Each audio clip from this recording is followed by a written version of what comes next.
हाय, कसे आहात? मस्त मजेत ना? वाजलेले आहे दुपार 1 वाजलेला आहे बघा। हा व्हिडिओ जो आहे तो तुम्हाला परवा दिवशीचा येत आहे, कालचा व्हिडिओ नाही आहे हा। जेव्हा मी सारण तयार करत होते तेव्हाचा हा व्हिडिओ आहे, मी शूट केला होता। तो कालच्या व्हिडिओ सोबत मला जोडता आला नाही, कारण सगळंच मग एकदम बेमिसळ झाला असतं, तुम्हालाच कळालं नसतं की मी नक्की काय करते। सो मी तो व्हिडिओ त्याच्यासोबत जोडला नाही। काल मी भाजणीचा व्हिडिओ टाकला होता, चकलीची भाजणी आपण कशी करतो त्याचा व्हिडिओ टाकला होता मी काल। आणि हा जो आहे तो आपण सारण कसं तयार करणार आहोत त्याचा हा व्हिडिओ आहे।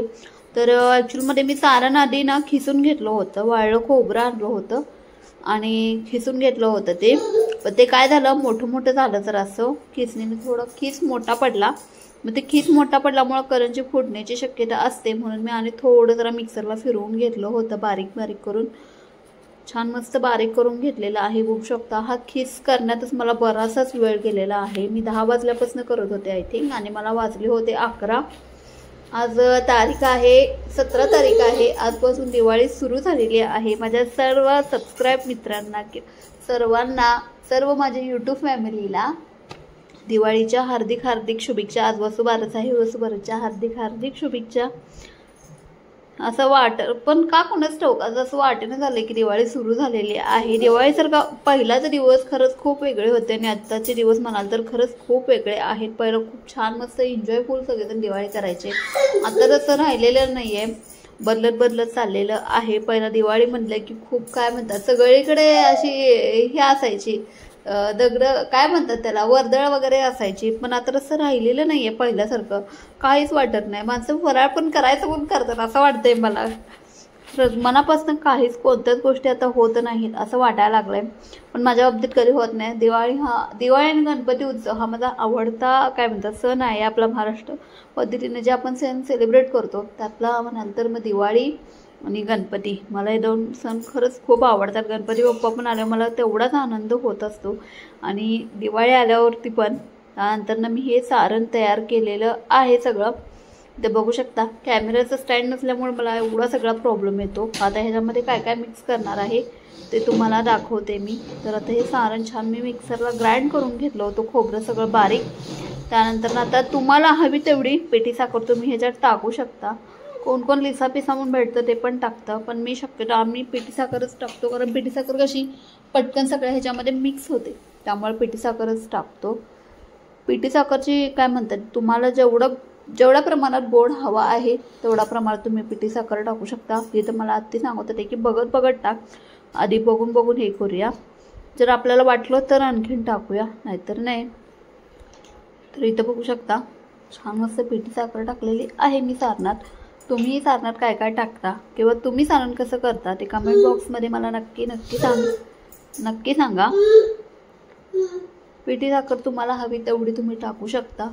लिसा पिसा टाकण्याचं एकच हे असतं की म्हणजे ते बारीक होत नाही, ते जे आहे असे खडे त्या सारणामध्ये राहतात। पेटी साखर कशी पटकन मिक्स होते सगळ्या खोबऱ्याबरोबर, ती आपला खीस जो असतो खोबऱ्याचा त्याच्यावरती पेटी साखर एकदम छान पटकन मिक्स होते। त्यानंतर ह्यामध्येच मी आता थोडंसं आपलं काय म्हणतात हे पण टाकणार आहे, मला आठवण झालंय आता मी काय काय टाकलेलं आहे ह्याच्यात, तुम्हाला सांगते मी।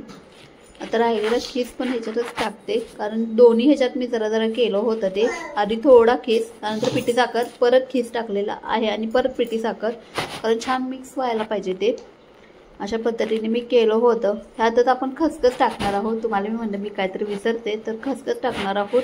ड्रायफ्रूट पण तुम्ही टाकू शकता, मी ड्रायफ्रूट आणायचे विसरले होते म्हणजे मला जायचं होतं दुसरीकडे आणायला, पण मला टाईम नाही भेटला तेवढा जाण्यासाठी। सो ड्रायफ्रूट तेवढे राहिलेले आहेत आमच्या सारणात, तुम्हाला हवे असेल तर तुम्ही टाकू शकता। तर इथं हातानेच मिक्स करायला लागलोय मी, चमच्याने मिक्स करत नाही आहे, जरासं चोळून घेतलं जेणेकरून मग चोळल्यानंतर ना छान मिक्स होईल ते, आणि आपल्या खोबऱ्याला जे आपला जो खोबऱ्याचा खीस आहे त्याला छान मस्त ते लागेल आपली पिठी साखर। हे दुसऱ्या दिवशीची तयारी आहे, म्हणजे आम्ही काल केल्या होत्या करंजा, त्याचा व्हिडिओ मी टाकलेलाच आहे, ह्याच्यासोबत दाखवतेच तुम्हाला। पण मी एक दिवस आधी सारण तयार करून घेतलं आणि दुसऱ्या दिवशी करंजा केल्या, कारण दोन्ही मिळून एकदम सगळं होत नाही। एका दिवशी सगळं करायचं मला तर होत नाही, म्हणून एक दिवस पूर्व तयारी आधी करून ठेवली होती. सगळी चकलीची भाजणी म्हणा किंवा मग सारण म्हणा, हे सगळं पूर्व तयारी आधीच करून ठेवली होती. तर इथं बघू शकता खसखस पण छान भाजून घेतली होती. खसखस टाकलेली आहे, ते पण छान मिक्स करून घेऊया. असं सारण तयार केलं. त्यानंतर हा दुसऱ्या दिवशीचा दिवस आहे. इथं शंकरपाळ्या आम्ही आधी करून घेतल्या होत्या. इथं बघू शकता ते तळायला बसलेले आहेत. ही कढई जी आपण आहे ती नवीन घेतलेली ती कढई आहे. दिवाळीत आता आम्ही जस्ट वापरायला काढलेली आहे. शंकरपाळी बघा किती छान मस्त सुंदर कलर आलेला आहे. 1 किलोच्या प्रमाणात आम्ही ह्या केल्या होत्या. ह्याची रेसिपी तुम्हाला मी आत्तींकडून नक्की सांगेन, कारण त्यांनी त्याचं पीठ मळलं होतं. त्यानंतर लगेच आम्ही करंज्या लाटायला घेतल्या होत्या. ते झाल्यानंतर कारण हे दोन्ही पदार्थ एका दिवशी होतात, जास्त वेळ लागत नाही. सगळेजण म्हणजे इथं तर म्हणाल तर आमच्या इकडे सगळेजण एका दिवशी 2 पदार्थ करतात, शंकरपाळी आणि करंजी. त्यानंतर ना आम्ही मग करंजीचं लाट्या घेतलेलं आहे. आमच्या ज्या पलीकडच्या सासूबाई आत्या आहेत त्यांच्याकडे फक्त कटिंगचं काम असतं, करंज्या कापायचं काम त्यांच्याकडे असतं. त्यांचा मोठा पाट आहे, त्याच्यावरतीच त्या कट करतात. एका पाटावरती नाही म्हणाल तर 7-8 पानं बसतात, त्यामुळे पटपट कापून होतं.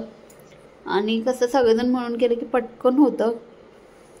त्यामुळे आमचा तासात 1.5 तासात तर 1 किलोचं पीठ आम्ही संपवलं होतं. जास्त वेळ लागला नाही. मला वाटते 10 वाजता आम्ही काहीतरी सुरुवात केली होती आय थिंक, आणि 11-11:30 वाजता तर आमचं सगळं झालं होतं. सगळं आवरूपर्यंत पण कसं होतं म्हणजे जरी पदार्थ आपला एखादा बनवून जरी झाला, त्याच्या भोवतीचा जो पसारा असतो तो आवरण्यात खरंच खूप वेळ जातो. आमचं एवढं सगळं आवरण्यात म्हणजे एवढं बघू शकता इथं आत्ते करंज्या कट करायला लागलेले आहेत. इथं दाखवतो तुम्हाला, बघू शकता त्यांचा पाट केवढा मोठा आहे. आता पाटावरती किती बसतात, भरपूर बसतात. हे चौघींनी मिळून आम्ही तासात 1.5 तासात सगळं कंप्लीट केलं होतं. छान वाटलं बघा. कारण कसं असतं, बायका म्हणले की गप्पा आल्या, आणि गप्पा म्हणले की पटापट सगळी कामं पण होतात.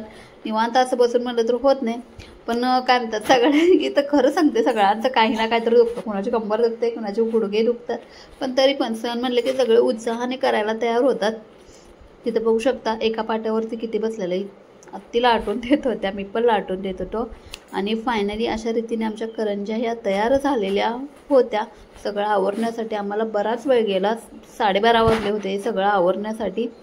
छान मस्त खुसखुशीत आणि मऊसूत करंजी झाली होती. छान फोड आले होते. जोपर्यंत त्या करंजीला छान मस्त फोड येत नाहीत तोपर्यंत समजायचं की आपली करंजी छान झालेली नाही आहे. जोपर्यंत फोड येत नाहीत तोपर्यंत एकसारखे छान मस्त फोड आले की समजायचं आपली करंजी एकदम छान आणि सुंदर झालेली आहे. त्यानंतरने शंकरपाळ्या पण मी डब्यामध्ये भरून ठेवल्या होत्या. बघू शकता शंकरपाळ्या पण खूप छान झाल्या होत्या. आद्रजने आमच्या शंकरपाळीवरच जोर धरला आहे. जेवढे दिवाळीचे पदार्थ आहेत, गोड पदार्थ आहेत, तेवढ्या आद्रजच्या नावावरती आम्ही करणार आहे. काल तो अक्षरशः जेवला नाही, शंकरपाळीनेच त्याने काल पोट भरलेलं आहे.